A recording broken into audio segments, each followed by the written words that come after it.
Magandang araw po sa ating lahat. Good afternoon, everyone. Hello to all the familiar faces here. Ako po si Senator Bam Aquino and kaka-file lang po natin ng ating bid for re-election back in the Senate in 2025. Alam niyo po, no, dito lang po nagkukwentuhan kami, kasama namin yung mga sektor ng magsasaka, sektor ng OFW, at pinagkukwentuhan po namin na ang iba't ibang sektor sa ating bansa nangangailangan talaga ng tulong. Kailangan po ng mga lingkod bayan na seryosong magtatrabaho para sa ating bayan. At naipakita na naman po natin noon na tumulong na tayo, nagbigay pansin tayo sa mga bagay na talagang mahalaga sa ating bayan. At kung papala rin po in 2025, yan po ulit ang gagawin natin. Magtatrabaho tayo para sa ating mga kababayan, sisiguraduhin natin na mga bagay na mahalaga talaga sa taong bayan, yan ang bibigyan ng pansin ng Senado. Naipasa na po natin noon ang batas para sa libreng kolehiyo. Ngayon naman po, pag umiikot tayo, ang sinasabi ng mga nanay at tatay, Senator Bam, okay yung libreng kolehiyo pero kailangan pa rin ng trabaho ng anak ko.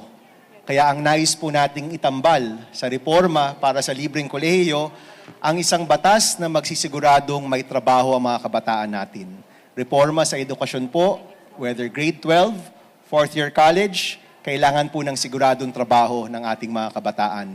May libreng kolehiyo at siguradong trabaho, yan po yung nais nating maibigay sa ating taong bayan. At handa po tayo para sa kampanyang ito at mas handa po tayo para maglingkod ulit sa ating taong bayan. Thank you very much po and very happy to answer your questions for today. Salamat po.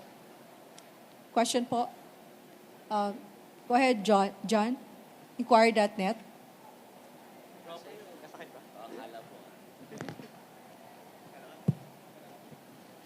Sir, good afternoon. Hi, John. Napansin po namin na kasama niyo po si Mayor Magalong. Yes. Kasama niyo po ba sa slate kanina si Sir Ariel Querubin? At si Colonel Ariel, I think, is an independent candidate. Kami rin po, independent kami, meaning hindi ho kami kasama sa dalawang malaking bloke ngayon no, sa ating politika. Si Mayor Benji is a good friend at siya po ang chairman ng Mayors for Good Governance. At sabi nga po niya, yung presensya niya, ibig po sabihin nun ay may tatak good governance din po tayo. Kaya nagpapasalamat kami sa kanya sa kanyang pagsama sa atin. Yes, sir. Just one from my end. Sir, Yes. are you trying to, with this is this trying to distance from the former liberal, sir?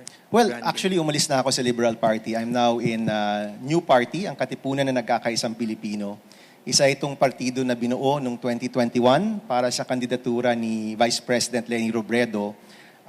Pumayag po ako maging chairman ng grupong ito. Puro mga young leaders po dito, mga kabataan na young councilors, young board members. We're still in coalition with the Liberal Party. In fact, ang katandem po natin ay si Senator Kiko Pangilinan ng Liberal Party. So meron pa rin po tayong ties with the LP, but right now, I'm the chairman of the newest political party in the Philippines. Ms. Sandra Thank you, John. Aguinaldo. Sandra Aguinaldo, GMA7. Hi, sir. Hi, Sandra. Paano po kaya kayo makikipag siguro trabaho no in pushing for legislation with Marcos in Malacanang and of course yung history kasaysayan po no ng inyong pamilya na meron din pong kasaysayan na hindi kumbaga, dati po kayong political foes, with the family of former president. Yes, thank you, Go ahead, Sandra. sir. Actually, sa ating pong kasaysayan, maraming beses na nagka-President Marcos, Senator Aquino, or President Aquino at Senator Marcos. Hindi na po ito bago. No? Nung presidente po si Ferdinand Sr., si Tito Ninoy ay isang senador. Nung presidente po si Pinoy, si BBM naman ay isang senador. So baka nga po nararapat lang na magkaroon ulit ng tambalan na yan. No? In the past, naipakita naman po natin na kahit hindi tayo miyembro ng mayorya, kaya nating ipatupad ang pinakamahalagang batas para sa ating bayan. Yung batas po para sa libreng kolehiyo, naipasa po natin yan during the Duterte administration at bilang isang deputy minority leader. So kahit tayo po noon ay nasa leadership ng oposisyon, naipasa pa rin po natin ang isang batas na mahalaga sa taong bayan at sinuportahan ng Administrasyong Duterte nung panahong yun. In fact, yung batas po para sa libreng kolehiyo, 7 taon na po yan. And tayo po yung principal sponsor, pinirmahan ni President Duterte, implemented first during the Duterte administration and still implemented during the Marcos administration. So kami naman po natutuwa na implemented yung batas natin at ang sinusulong po natin, unang-una, mapalawak at mas mapalaki pa ang mga benepisyo ng batas para sa libreng kolehiyo, maisama rin ang mga kabataan na nasa pribadong eskwelahan na nangangailangan, mas dumami ang mga kabataang makakakuha ng tulong at itatambal pa natin dito yung mga reforma upang masigurado ang trabaho para sa mga graduate natin. So hindi po hadlang yung pagiging member ng ibang partido dito po sa mga importanteng bagay sa ating bayan. And I think our track record has shown na kaya po yan. In fact, kapag galing rin sa ibang partido, yung mga senador natin sa administrasyon or doon mismo sa Senado, mas gumaganda at mas napapalakas ang mga batas para sa taong bayan. Thank you. Ms. Cherian Torres, ABS-CBN. Hi, sir. Hi. Good morning. Opo. Sen, alam naman na lahat kung qualification, qualified, highly qualified. Thank you. Oo. Ang issue lang kasi, yung pagdating doon sa, syempre, yung machinery, Yes. napapalibutan pa kayo ng mga political dynasties and political organizations. So, paano nyo tinitingnan para mapalakas yung kampanya nyo at mabalik sa dati? Kung ano man yung influence or attractions nyo sa voters. Yeah.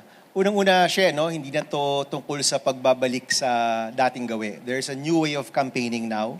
Bago na yung paraan, of course, heavy on social media and heavy on volunteerism. Nakita natin nung nakaraang 2022 campaign na maraming taong naghahangad ng pagbabago sa ating bansa. Mahalaga lang na mahikayat natin silang lumabas ulit, magkaroon ulit ng boses at tumulong ulit sa ating kampanya. Honestly, pag nakikita namin kung nasaan kami ni Senator Kiko ngayon, nakakatuwa kasi hindi pa kami naglalabas ng ads, hindi pa kami, yung mga volunteers, ngayon pa lang nag-start mag-organize and yet nandun na kami sa striking distance. So you can expect next year kapag nagbuo-buo na yung iba't ibang volunteer groups, nagkaroon na ng organization and unti-unting nabubuhay na ulit yung iba't ibang mga grupo, you can expect na tataas yan. And sabi ko nga, alalahanin lang natin ang lahat ng mga lumabas, tumaya, nagkaboses, tumulong, nag-house to house, nag-abono in the last campaign at more than enough na po yan para maipanalo kami ni Senator Kiko. Kumbaga sa ano, sir, hindi kayo nasisiraan ng loob whatsoever dun sa mababa na rating na nakukuha po ninyo? Actually, kung tutusin, mataas nga yun eh. Kung titingnan mo lang yung gastos ng mga iba naming katunggali. Diba? Many of the people there have been spending for ads, napakaraming tarpaulin, napakaraming mga tulong na ibinibigay sa iba't ibang mga paraan. At yung kampanya natin, pasimula pa lang.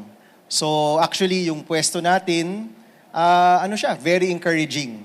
At makikita natin, gaya nung nakaraang kampanya, kahit magsisimula yan sa medyo mas bababa ng konti, aakyat yan at makikita natin yan sa mga susunod na buwan. Okay. Gabriela, Daily Tribune. Pakipasa ng microphone, please.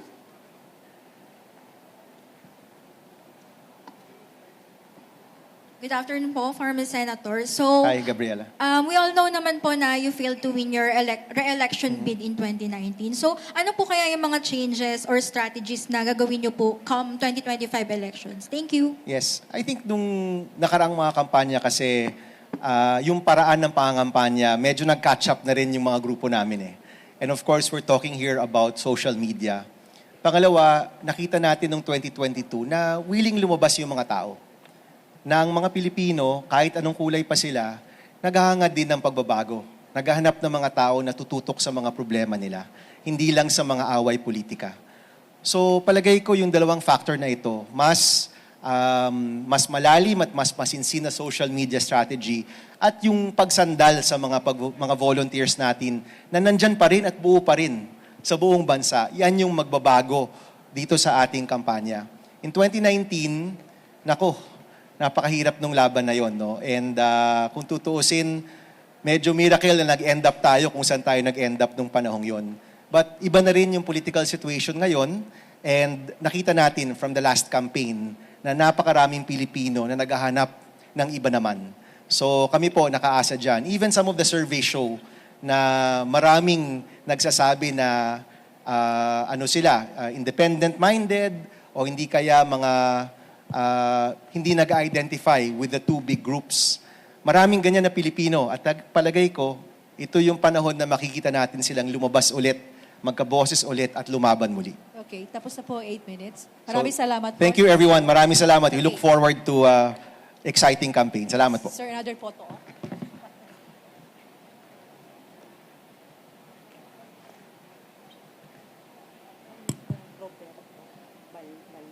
For Senator. Running for Senator.